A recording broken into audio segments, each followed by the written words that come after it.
श्री विठ्ठल रुक्मिणी मातेच्या चरणी नाव न सांगण्याच्या अटीवर दानशूर भाविकाकडून सोन्याचा पोशाख व चांदीने मढवलेले सागवानी लाकडाचे पाट अर्पण केल्याची माहिती मंदिर समितीचे कार्यकारी अधिकारी राजेंद्र शेळके यांनी दिली। श्री विठ्ठलासाठी तांबड्या रंगाचे वेल्वेट अंगीच्या गळ्याला 3 पदरी मोत्यांची माळ, गळपट्टीला सोन्याची चेन, खांद्याला 2 बाजूबंद, बंधाला मोत्याचे लटकन, सोने, दोन्ही हाताला ब्रेसलेट, प्रमाणित गोल मोत्यांचे मणी, यामध्ये कौतुक मण्यासारखा मध्यभागी हिरवा मणी, तसेच आंबा कलरचा शेला, त्यामध्ये मोत्याच्या सुरमण्या, त्यास सोन्या मोत्याचे पूर्णपणे वर्क आहे।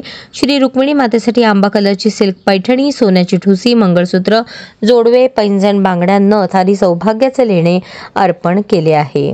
याशिवाय 2 सागवानी पाट चांदीने मढवून दिले आहेत। श्रींच्या पोशाखासाठी 10 तोळे सोन्याचा वापर करून त्यासाठी सुमारे 11 लाख, तसेच चांदीच्या पाटासाठी 4 किलो चांदीचा वापर, त्यासाठी 4 लाख रुपयांचा खर्च आला आहे।